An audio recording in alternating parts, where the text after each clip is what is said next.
I am sure કે આપણે આ જીવનમાં જીવી રહ્યા છીએ તો નાની મોટી કસોટીઓ કે કુટુંબમાંથી વિરોધ કે કમ્યુનિટીમાંથી વિરોધ, નિષ્ફળતાઓ, આવી બધી બાબતોનો આપણે સામનો કરી રહ્યા છીએ. કોઈ બીમારી, કોઈ દુખાવો, કસાનો આપણે સામનો કરી રહ્યા છીએ. અને આપણે બધા એ કસોટી, એ દુઃખ, સતામણીની સામે પણ આપણે સરસ જીવન જીવી રહ્યા છીએ. આપણે પડી નથી ભાગ્યો. આપણે બધી પરિસ્થિતિ સામે જજુમતા આપણે આગળ જઈ રહ્યા છીએ.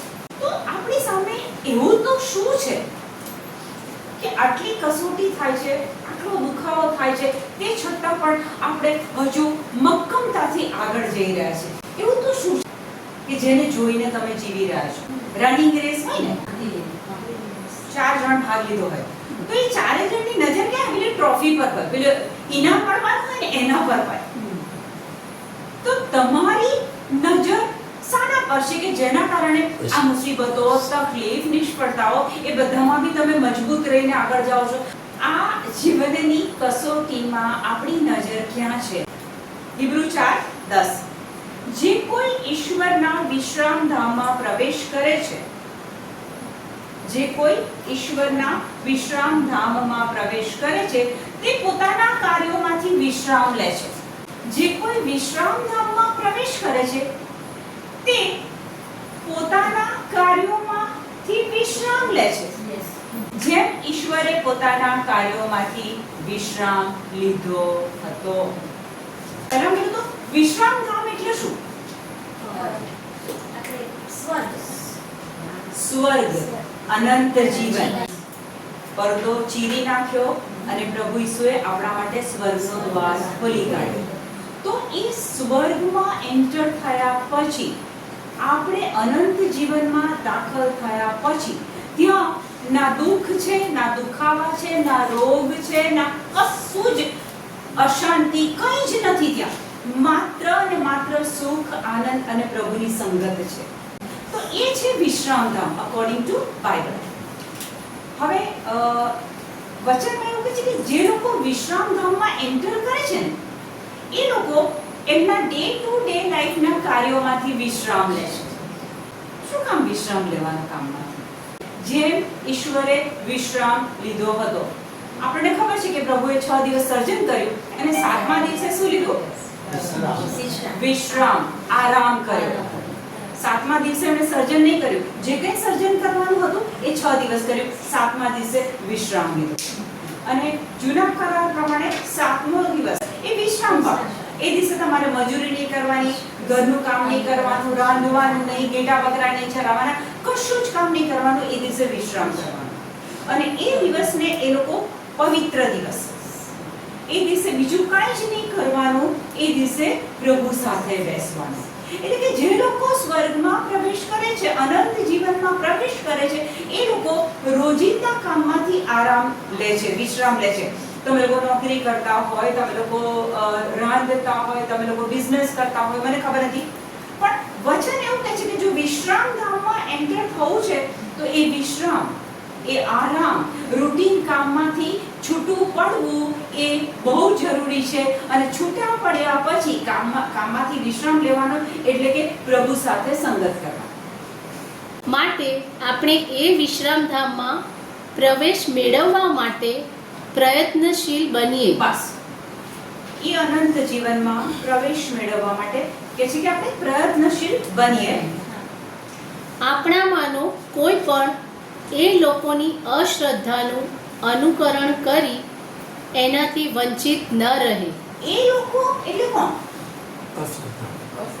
એ લોકો અહીંયા કહે છે કે આપણામાંનો કોઈ એ લોકોની જેમ અશ્રદ્ધા. એ લોકો એટલે કોણ? ઇઝરાયલીઓ. એક્ઝેક્ટલી. ઇઝરાયલીઓની જેમ કે છે કે આપણે ના કરીએ એની જગ્યાએ આપણે કે છે પ્રયત્નશીલ બનીએ. બાઇબલમાં એવું સાંભળ્યું છે તમે કે જો આજે તમે એનો અવાજ સાંભળો, એવું કંઈક સાંભળ્યું છે? હિબ્રુ 3:15 શાસ્ત્રમાં જે કહ્યું છે કે આજે જો તમે તેનો સાદ સાંભળો, આજે જો આજે જો તમે એનો સાથ સાંભળો તો તમારા મનને નઠોર ન બનાવી દો. તો તમારા મનને નઠોર ના બનાવી દેશો. શાસ્ત્રમાં લખ્યું છે આજે જો તમને એનો સાથ સંભળાય, જેમ બળવા વખતે બન્યું હતું. જેમ બળવા વખતે બન્યું હતું. બળવા વખતે બન્યું હતું. સિસ્ટર, આ શું છે? કે છે કે જો આજે તમને એનો સાથ સંભળાય તો તમારા અંતરને નઠોર ના થવા દેશો, જેમ બળવા વખતે બનેલું. એમના હૃદયો નઠોર થઈ ગયેલા ઇઝરાયેલી લોકો પ્રભુની મદદથી મોશેના લીડરશિપ હેઠળ જ્યારે બહાર નીકળે છે, અનેકાનેક ચમત્કારોનો અનુભવ કરે છે, અને તે છતાં એમના અંતર એટલા નઠોર થઈ જાય છે, એટલા કઠણ થઈ જાય છે કે એ પ્રભુમાં શ્રદ્ધા રાખતા નથી. અને ત્યારે પ્રભુ એ એમના કકડાટ, બબડાટ, અશ્રદ્ધાના કારણે નારાજ થઈ જાય છે. અને 16મા વચનમાં વાંચો. આમાં સાંભળવા છતાં બળવો પુકારનાર કોણ હતા? કોણ હતા એ બળવો પુકારનાર? કોણ હતા? આમાં સાંભળવા છતાં બળવો પુકારનાર કોણ હતા? હા, ક્વેશ્ચન માર્ક છે. એ કોણ હતા? એ મોશેની આગેવાની હેઠળ મિસરમાંથી નીકળી પડનાર બધા જ નહોતા? બધા જ નહોતા. હજારો લાખોની તાદાદમાં નીકળેલા એ બધાએ આ જ નહોતું કર્યું. બળવો નહોતો પોકાર્યો, અંતરને નઠોર નહોતા બનાવ્યા. હજુ એક સ્ટેપ આગળ. 40 વર્ષો સુધી 40 વર્ષો સુધી કોણ ઈશ્વરના રોષનો ભોગ બન્યા હતા? કોણ? ઇઝરાયેલીઓ. જેમણે પાપ કર્યા હતા અને જેમની લાશો રણમાં ઢળી પડી હતી. હા, જેમની લાશો રણમાં ઢળી પડી હતી. તેઓ જ નહીં. અહીંયા ક્વેશ્ચન માર્ક છે કે ભાઈ તમને ખબર નથી એ લોકો જ નહીં. હવે એ લોકો, ઇઝરાયેલી લોકો 40 વર્ષ સુધી પ્રભુનો અનુભવ કરે છે અને અનેક ચમત્કારો અને સ્વર્ગમાંથી માનના અને ખડકમાંથી પાણી પીવડાવે છે અને કહે છે કે 40 વર્ષ સુધી એમના ચંપલ ઘસાયા નથી, એમના કપડાં ઘસાયા નથી, કોઈના ઢીંચણમાં દુખાવો નથી થયો. બરાબર? આવા પ્રભુ પર એમણે શ્રદ્ધા રાખી નથી. હવે સીધું 19મું વચન લઈ લેવાનું. આમ આપણે જોઈએ છીએ કે અશ્રદ્ધાને કારણે તેઓ પ્રવેશ પામ્યા નહોતા. આમ આપણે જોઈએ છે કે અશ્રદ્ધાને કારણે એ લોકો વિશ્રામધામમાં, પ્રોમિસ લેન્ડમાં, દૂધ અને મધની નદીઓ વહેતી હોય ત્યાં પ્રવેશ કરી શક્યા નહોતા. એટલે ઇઝરાયેલીઓ તો બળવો પોકાર્યો, પ્રભુમાં અશ્રદ્ધા રાખી, એટલે એ વિશ્રામધામમાં પહોંચી ના શક્યા. તો who will tell me કે અશ્રદ્ધા શું છે? કારણ કે આજે આપણે વિશ્રામધામ જે આપણા માટે પ્રભુએ તૈયાર રાખ્યું છે. વચન કહે છે કે ઘેટાને આ બાજુ મૂકશે, બકરાને આ બાજુ મૂકશે, અને પછી પેલા ઘેટાને કહેશે આવો તમારા પિતાએ તમારી જે જગ્યા રાખી છે એમાં દાખલ થાઓ. એ વિશ્રામધામ વર્ણનમાં કહે છે કે ત્યાં સોનાના રસ્તાઓ છે. દર્શન 21:21 કહે છે ત્યાં સોનાના રસ્તાઓ છે. તો આજે એ મને કહો કે ઇઝરાયેલીઓ વચનમાં કહે છે કે અશ્રદ્ધાના કારણે દાખલ ના થઈ શકે. ઓકે, અશ્રદ્ધા. હિબ્રુ 4:6 વાંચો. જેમણે પહેલા શુભ સંદેશ સાંભળ્યો હતો, તેઓ અશ્રદ્ધાને કારણે પ્રવેશ પામી શક્યા નહોતા. અહીંયા અગેન હિબ્રુ 4:6 માં પણ એ જ કહે છે કે એમણે સંદેશ તો સાંભળેલો, પ્રભુએ કીધેલું હું તમને પ્રોમિસ લેન્ડમાં લઈ જઈશ જ્યાં તમારે કોઈ દુઃખ નથી. ફરીથી કહે છે કે એમની અશ્રદ્ધાના કારણે એ લોકો એમાં દાખલ ના થઈ શક્યા. પ્રભુએ તો આખી મિસરની સેનાને પાણીમાં ડૂબાડી દીધી. આ લોકોને બચાયા. પેલા એમની પાછળ પડ્યા હતા એમને પાણીમાં ડૂબાડ્યા. આ લોકોને કોરી જમીનમાં કાઢ્યા. રસ્તામાં મારી નાખવા માટે નહીં, એમને પ્રોમિસ આપેલી. પણ અગેન બીજા વચનમાં કહે છે કે એમની અશ્રદ્ધાના કારણે એ લોકો દાખલ ના થઈ શક્યા. હજી એક વચન વાંચો ને, હિબ્રુ 4:2. એ લોકોની પેઠે આપણને પણ શુભ સંદેશ સંભળાવવામાં આવેલો છે. એ લોકોને શુભ સંદેશ મળ્યો તો પ્રોમિસ લેન્ડ. મને ને તમને શુભ સંદેશ મળ્યો છે સ્વર્ગ, અનંતકાળ જીવન, પ્રભુ સાથેનું કાયમી જીવન, દુઃખ નહીં, ચિંતા નહીં, એવું સરસ મજાનું જીવન. એ લોકોની પેઠે આપણને પણ શુભ સંદેશ સંભળાવવામાં આવેલો છે. પણ એ સંદેશ સાંભળવાથી એ સંદેશ, કયો સંદેશ? દૂધ અને મધની નદીઓ, પ્રોમિસ લેન્ડ. એ સંદેશ સાંભળવાથી તેમને કશો લાભ ન થયો. એમને તો કોઈ લાભ ના થયો. કેટલા લોકો મરી ગયા? ફક્ત કાલે અને યહોશુઆ બે જ આગલી પેઢીમાંથી એ ત્યાં પહોંચે છે. આગળ વાંચો. કારણ એમના સાંભળવામાં શ્રદ્ધા ભળી નહોતી. એ લોકો પહોંચી ના શક્યા એનું કારણ ત્રીજા વચનમાં, અહીંયા ત્રીજું વચન આપણે જોયું કે એમને શ્રદ્ધા નહોતી. એમને સાંભળ્યું કે પ્રભુએ આપણને લઈ જવાના છે, પણ એમાં શ્રદ્ધા તો ભળી નથી એમની. એટલે કે અશ્રદ્ધાના કારણે એ લોકો પ્રોમિસ લેન્ડમાં ના પહોંચી શક્યા. આટલું ક્લિયર થઈ ગયું? યસ. અશ્રદ્ધા કોને કહેવાય? આપણને 5 ઇન્દ્રિયો આપી છે. આંખ, નાક, કાન, શ્રવણ, સ્પર્શ, 5 ઇન્દ્રિયો આપી છે. જો વ્યક્તિ 5 ઇન્દ્રિયોથી જીવે છે અને નિર્ણય લે છે પ્રભુની બાબતમાં, ડે ટુ ડે લાઈફમાં આપણે 5 ઇન્દ્રિયોનો ઉપયોગ કરવાનો છે. વાહન ચલાવવાનું હોય તો આંખનો ઉપયોગ કરવો પડે. રાંધવાનું હોય તો હાથ, આંખ બધાનો ઉપયોગ કરવો પડે. જિંદગી જીવવા માટે 5 ઇન્દ્રિયોની જરૂરત છે. સિસ્ટર, આ શું છે? મોબાઈલ. ચોક્કસ 100% શ્રદ્ધા છે. 100% શ્રદ્ધા છે. મોબાઈલ છે. ઓકે. જેટલા લોકો માને છે કે આ મોબાઈલ છે એટલા લોકો હાથ ઊંચો કરે. 1 2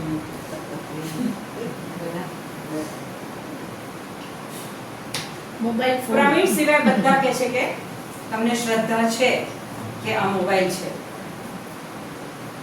તમારી આંખથી દેખાય છે તો શ્રદ્ધા રાખવાની જરૂર છે.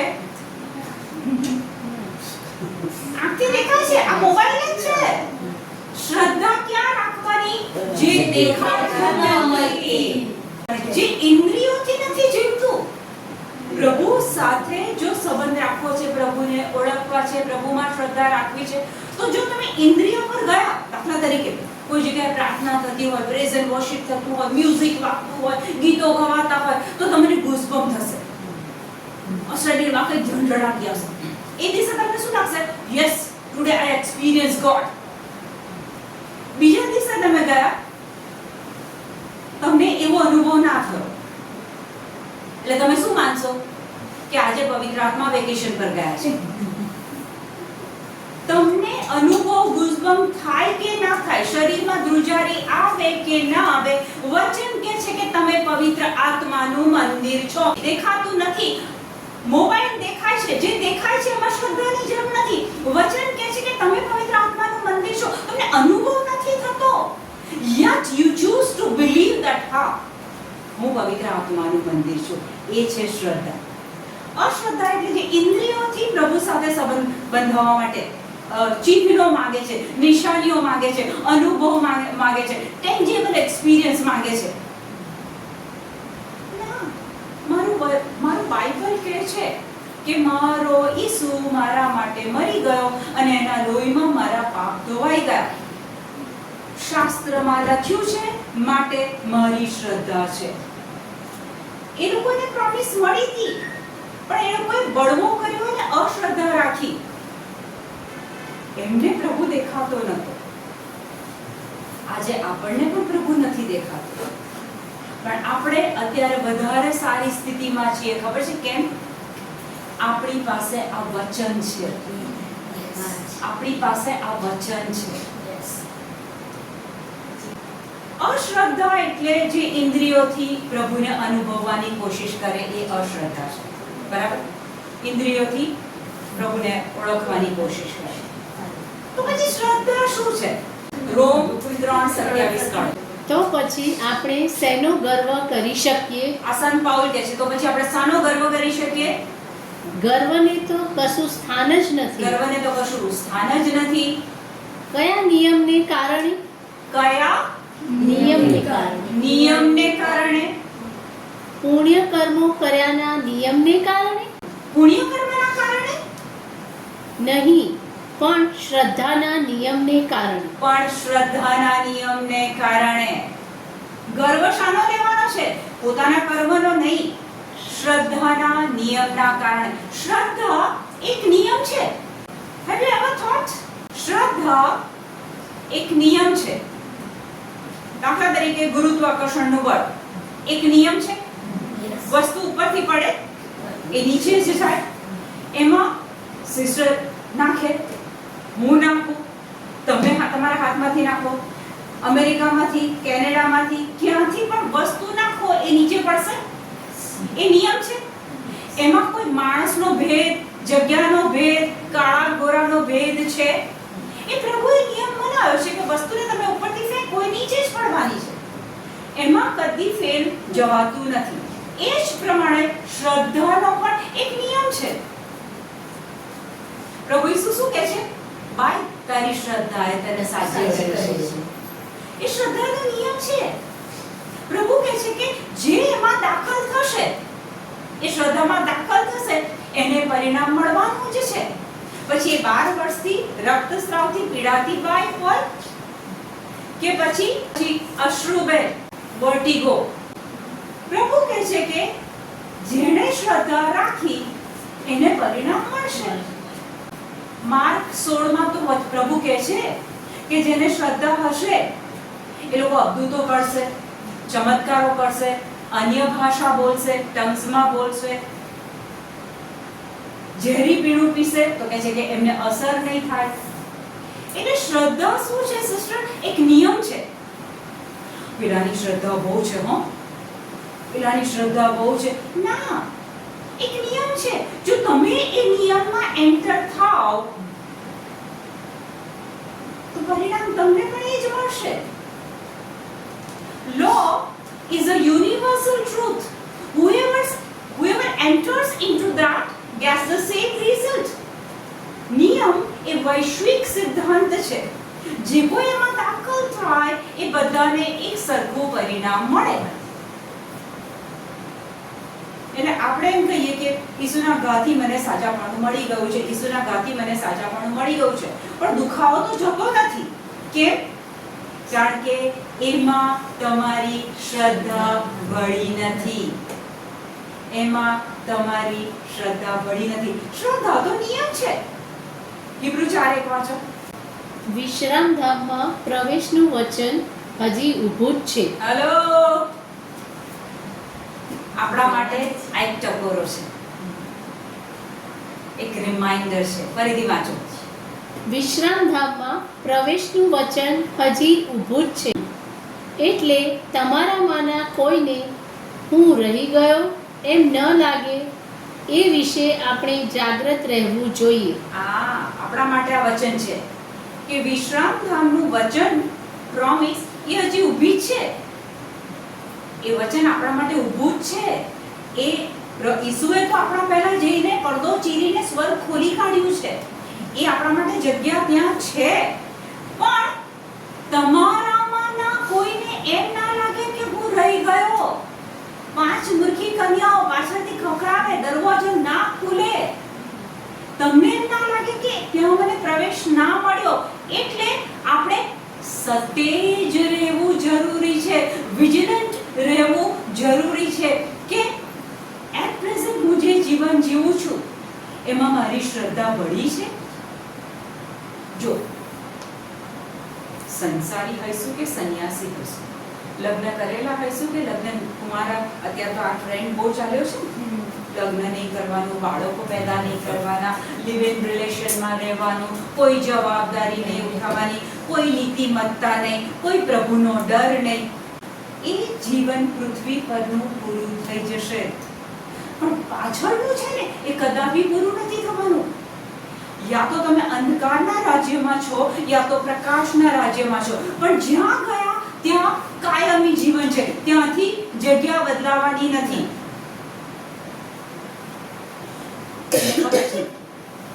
બાઇબલમાં એક પ્રસંગ છે, લાઝરસ અને પેલો અમીર બંને મરી જાય છે, ઉપર જાય છે, તો જે ગરીબ હોય છે એ અબ્રાહમ પિતાના ખોળામાં છે અને પેલો અમીર એ ભડભડતી આગમાં છે. અને એ પછી પેલા અબ્રાહમ પિતાને કહે છે કે એને મોકલો ને કે મને એક ટીપું પાણી આપે. ત્યારે અબ્રાહમ પિતા ત્યાં જવાબ આપે છે કે તારી અને અમારી વચ્ચે એક લાંબી ખાઈ છે, અહીંયાથી હવે કોઈ અહીંયા નથી જઈ શકતું, અહીંયાથી હવે કોઈ અહીંયા નથી જઈ શકતું. ત્યાં આપણે સમજવાની જરૂર છે કે જો આપણે અત્યારે પ્રભુમાં શ્રદ્ધા નથી રાખતા, જો આપણે પ્રભુ વચન નથી સાંભળતા, એ વચનો આપણા હૃદયમાં નથી જવા દેતા અને શ્રદ્ધાને કોઈ અવકાશ નથી રાખતા, પૃથ્વી પરનું જીવન તો પૂરું થઈ જશે, લિમિટેડ છે. પણ ત્યાર પછીનું જે જીવન છે એ અનંતકાળી છે, એનો કોઈ અંત નહીં આવે. ઈસુએ પણ નવા કરારમાં આનો રેફરન્સ આપ્યો છે. ફોતરા અલગ કરવામાં આવશે, બળબળતી આગ, આ બધો રેફરન્સ છે. હા, એમાં જવું ના પડે એની કિંમત ઈસુએ ચૂકવી દીધી છે. જો આજે હું ને તમે ઈસુને જ નહીં ઓળખીએ, એના બલિદાનને નહીં ઓળખીએ, એના લોહીમાં વિશ્વાસ નથી, એના ઘામાં વિશ્વાસ નથી, એના પ્રેમમાં આપણને શ્રદ્ધા નથી, એને આપેલી પાપની માફીમાં જો આપણને શ્રદ્ધા નથી, તો વચન કહે છે, મને આ વચન બહુ જ ગમે છે, વિશ્રામ ધામમાં પ્રવેશનું વચન હજી ઊભું જ છે. એટલે તમારામાંના કોઈને હું રહી ગયો એમ ન લાગે એ વિશે આપણે જાગૃત રહેવું જોઈએ. એ લોકોની પેટે આપણને પણ શુભ સંદેશ સંભળાવવામાં આવેલો છે, પણ એ સંદેશ સાંભળવાથી તેમને કશો લાભ ન થયો, કારણ તેમના સાંભળવામાં શ્રદ્ધા ભળી નહોતી. સવાલ આજે મારો તમને એ છે કે પ્રભુએ તમને પ્રોમિસ આપી છે, અનંત જીવનની પ્રોમિસ આપી છે, તમને શ્રદ્ધા છે? આજે દિવસો પૂરા થઈ જશે, 40 વર્ષ એ લોકો રણમાં ચાલ્યા અને અંતે પ્રવેશ નથી મળ્યો. પેલો ખોવાયેલો દીકરો અને મોટો ભાઈ, તમારી નજરમાં ખોવાયેલો દીકરો પૈસા લઈ ગયો, બાપથી છૂટો પડી ગયો, અમન ચમનમાં પૈસા વાપરી નાખ્યા. સામાન્ય નજરથી જોઈએ તો પેલો મોટો છોકરો બાપ સાથે રહે છે, મજૂરીમાં ઘરના કામમાં હેલ્પ કરે છે, પિતા પાસેથી પૈસા લઈને બગાડતો નથી. તમારી નજરમાં મોટો ભાઈ સારો ને સરોજભાઈ? સારો ને? પણ તમે ખોવાયેલા દીકરાનું આજે ઘરે જઈને વાંચજો. ખોવાયેલો દીકરો પુષ્કળ પાપ કરે છે, પુષ્કળ પાપ કરે છે. બિફોર ટાઈમ પોતાની સંપત્તિ લઈ લે છે, અમન ચમનમાં વેશ્યાઓ જોડે. પણ it takes U-turn. એના જીવનની પરિસ્થિતિ જ્યારે બદલાય છે ત્યારે એ U-turn લે છે અને એ જેવો હતો તેવો પાપની દ્રષ્ટિએ મેલો ઘેલો હતો, પણ એ પિતા પાસે પાછું જવાનું નક્કી કરે છે અને નક્કી કર્યા પછી ઊભો થઈને સીધો U-turn લે છે અને પિતા ત્યાં રાહ જોઈને ઊભા હોય છે. અને જેવો એ નજીક આવે છે તો તરત જ પિતા શું ડિક્લેર કરે છે? એને વીંટી પહેરાવો, પગરખા પહેરાવો અને જબ્બો પહેરાવો. જબ્બો એટલે શું? રાજ્યમાં એનું સ્વાગત થયું છે. એને એનો ઓરિજિનલ, એ પિતાનો દીકરો, એ પૈસાદાર બાપનો દીકરો, એને એના પપ્પા કહે છે કે એને જબ્બો પહેરાવો. પછી કહે છે કે વીંટી પહેરાવો. લગ્ન કરે ત્યારે વીંટી, સિસ્ટરોના છેલ્લા વ્રત થાય ત્યારે વીંટી. એ શું સિમ્બોલ છે? તમારા અને પ્રભુ સાથેના કાયમના સંબંધો.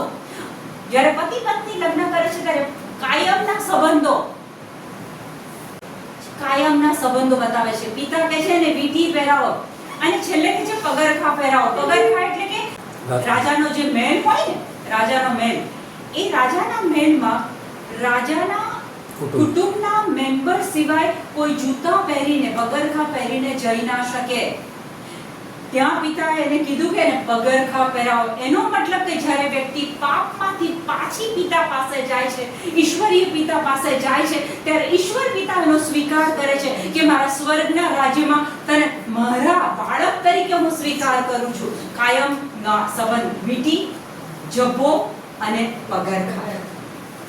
એટલે સામાન્ય રીતે વાંચીએ તો નાનો દીકરો આપણને પાપમાં લાગે છે, પણ તમે જો છેલ્લો એનો અંત વાંચો તો નાના દીકરાને વિશ્રામધામ મળ્યું છે. મોટા દીકરાનું તમે વાંચજો, એન્ડમાં ક્યાંય લખાણ નથી આવતું કે એને વિશ્રામધામ મળ્યું છે. એ તો કહે છે કે મેં આમ કર્યું, મેં તમારા પૈસા નથી બગાડ્યા, હું તમારા કામમાં મદદ કર્યું. એ એના સેલ્ફ પોતાના કર્મો ગણતો હતો.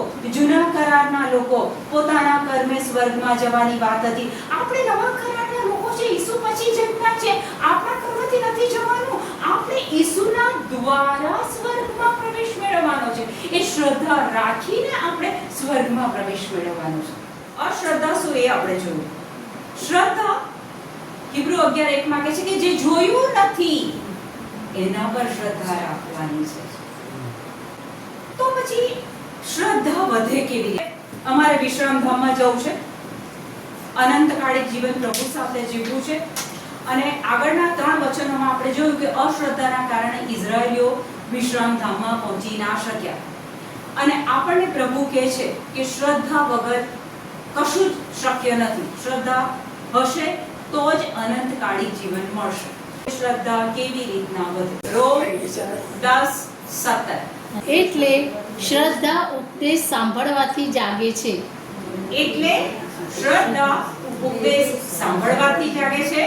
અને એ ઉપદેશ એટલે ખ્રિસ્ત વિશેનો સંદેશ. ખ્રિસ્ત વિશેનો સંદેશ સાંભળો ત્યારે તમારી શ્રદ્ધા વધે. યાદ કરો, જ્યારે તમે રિટ્રીટ અટેન્ડ કરો છો, રાત્રિ આરાધના અટેન્ડ કરો છો, બોધ આપવામાં આવે છે, ખ્રિસ્ત વિશે કહેવામાં આવે છે, ઈશ્વરના રાજ્યની બાબતો કહેવામાં આવે છે, તમારા પાપો માફ થયા છે કહેવામાં આવે છે, ત્યારે તમારી શ્રદ્ધા વધે છે. ક્લિયર લખ્યું છે કે શ્રદ્ધા વધારવી છે તો ખ્રિસ્ત વિશે સાંભળો. જ્યાં તમને આ સાંભળવા મળે છે એ સાંભળો, એટલે તમારી શ્રદ્ધા વધશે. આજે હું શું કરું કે ઈસુ બહુ ખુશ થઈ જાય મારાથી? હું શું કરું કે પ્રભુ પ્રસન્ન થઈ જાય મારાથી? તો એ વ્યક્તિ પ્રભુને પ્રસન્ન કરવા માટે દાન ધર્મ કરે છે ને બધા સારા કામ કરે છે, તો પ્રભુ પ્રસન્ન થશે? બોલો, હિબ્રુ 11:6. અને શ્રદ્ધા વગર ઈશ્વરને પ્રસન્ન કરવો શક્ય નથી. અને શ્રદ્ધા વગર ઈશ્વરને પ્રસન્ન કરવો શક્ય નથી. શ્રદ્ધા વગર ઈશ્વરને પ્રસન્ન કરવો શક્ય નથી. હું નથી કહેતી બેન, વચન કહે છે કે તમે જ્યાં પ્રભુમાં શ્રદ્ધા રાખીને બેન, એ પડે તમારો બેડો પાર. જે પ્રભુ દેખાતો નથી, આપણી તકલીફ ત્યાં જ આવે છે, કારણ કે આપણે નરી આંખથી નથી જોઈ શકતા. એટલે આપણે કર્મો દ્વારા પ્રભુને પ્રસન્ન કરવાની કોશિશ કરીએ છીએ.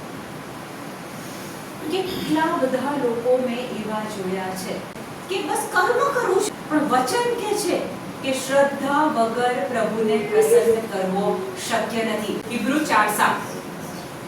એટલે ઈશ્વરે ફરીથી બીજા દિવસને ઓકે, એ વાંચો એ પહેલા થોડુંક એક્સપ્લેન કરો. આપણે ઇઝરાયેલીઓથી વાત શરૂ કરી કે એમની અશ્રદ્ધાના કારણે એ લોકો પ્રવેશ પામી શક્યા નથી. અને ત્યાં વચનમાં બધું લેતી નથી. ત્યાં વચનમાં કહે છે પ્રભુ એટલા બધા ગુસ્સે થઈ ગયા કે પ્રભુએ એમને કીધું કે અમારું એક બી વિશ્રામ ધામમાં દાખલ નહીં થાય. He got so wild. એમણે શપથ લીધા, ત્યાં વચનમાં કહે છે શપથ લીધા કે અમારું એક બી વિશ્રામ ધામમાં દાખલ નહીં થાય. હવે સવાલ આપણો આવે છે, આપણે હજી જીવિત છીએ, હજી આપણા નસકોરામાં પ્રાણ ચાલે છે, આપણે એમાં પ્રવેશ મેળવવો છે? તો આ વચન તમને હેલ્પ કરશે. વાંચો. એટલે ઈશ્વરે ફરીથી બીજા દિવસને આજ ઠરાવ્યો. એટલે પહેલા પ્રભુ ગુસ્સે થઈ ગયા, શપથ લઈ લે છે. હવે મારી ને તમારી વાત આવે છે ત્યારે આ વચન આવે છે, ફરીથી વાંચો. એટલે ઈશ્વરે ફરીથી બીજા દિવસને આજ ઠરાવ્યો. ઈશ્વરે બીજા દિવસને આજ, જો તમારા બાઇબલમાં આજ જોશો ને ઇન્વર્ટેડ કોમામાં છે, આજ ઠરાવ્યો છે. ઘણા વર્ષો પછી તેણે દાવીદને મોઢે ઉપર ઉતાર્યા પ્રમાણે કેવડાવ્યું. પ્રભુએ કેવડાવ્યું. હા, આજે જો તમે તેનો સાદ સાંભળો આજે જો તમે એનો સાદ સાંભળો તો તમારા મનને નઠોર ન બનાવી દેશો. તો તમારા મનને નઠોર ના બનાવી દેશો. આપણી પાસે હજી મોકો છે. ભૂલો થઈ, કદાચ અજ્ઞાનમાં આપણું જીવન જતું રહ્યું, કર્મો પાછળ પડી ગયા, કર્મોથી પ્રભુને પ્રસન્ન કરવાની કોશિશ કરી, ત્યારે પ્રભુ આજે આપણને કહે છે કે જો આજે પ્રભુએ એક દિવસ નક્કી કર્યો કે છે કે જો આજે તમારા કાને એનો સાદ સંભળાય તો તમારા અંતરને નઠોર ના થવા દેશો. સાદ ક્યાંથી સંભળાય છે? પ્રભુ ઈસુ કહે છે કે મારા ઘેટા મારો સાદ સાંભળે છે. ધેટ મીન્સ કે પ્રભુ બોલે છે તો જ સંભળાય. ઈસુ કહે છે મારા ઘેટા મારો સાદ સાંભળે છે. ધેટ મીન્સ કે ઈસુ બોલે છે. કન્ફર્મ. ઈસુ ક્યાં બોલે છે? આ વાણીમાં બોલે છે. ઈસુ આ વાણી દ્વારા તમારી જોડે વાત કરે છે. વચન કે છે ઈશ્વરની વાણી જીવતી ને જાગતી છે, બે ધારી તલવાર કરતા પણ વધુ તીક્ષ્ણ છે. આ એક વચન એ પ્રભુનો અવાજ છે. આપણે આ વચનને કેટલા લાઈટલી લઈએ છે. દેવળમાં 3 વાંચન થાય છે. શું આપણા કાન એ વાણીને સાંભળી શકે છે? આપણી પાસે 2 કાન છે. એક શારીરિક કાન છે, એક આધ્યાત્મિક કાન છે. શારીરિક કાનથી અહીંથી જાય છે ને બહાર નીકળી જાય છે. જેના આધ્યાત્મિક કાન છે, દર્શનના પુસ્તકમાં 7 વાર કહે છે જેને સાંભળવાને કાન હોય તે સાંભળે. શું સાંભળવાનું? આ પ્રભુની વાણી. અને પહેલું વચન આપણે હિબ્રુ 4:10 લીધું કે જે વિશ્રામધામમાં પ્રવેશ કરે છે તે પોતાના કાર્યોમાંથી વિશ્રામ લે છે. તમે અત્યારે શું કર્યું છે? તમારું કામ છોડ્યું, તમારું ઘર છોડ્યું, તમારું રૂટીન છોડ્યું અને અત્યારે તમે વિશ્રામ લઈ રહ્યા છો.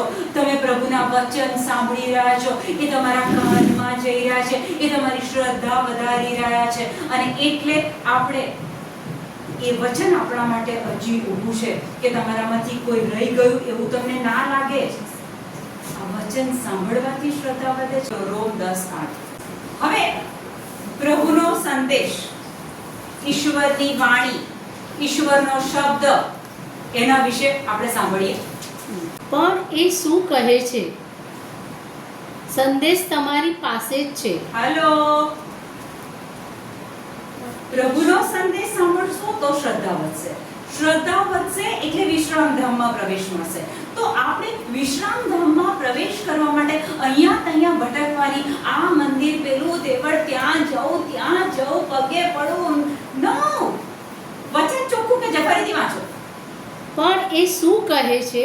હા, સંદેશ તમારી પાસે જ છે. હાલો, સંદેશ તમારી પાસે છે. હા. છે? હા. ચોક્કસ. ઓકે.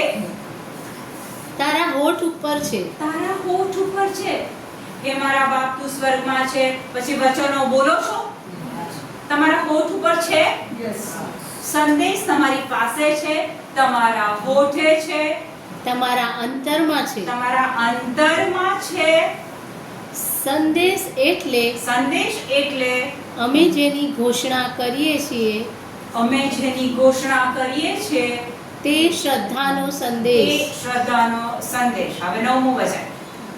જો તું તારા હોઠે એમ કબૂલ કરતો હોય કે ઈસુ પ્રભુ છે અને તારા અંતરથી એમ માનતો હોય કે તેમને ઈશ્વરે મરેલામાંથી સજીવન કર્યા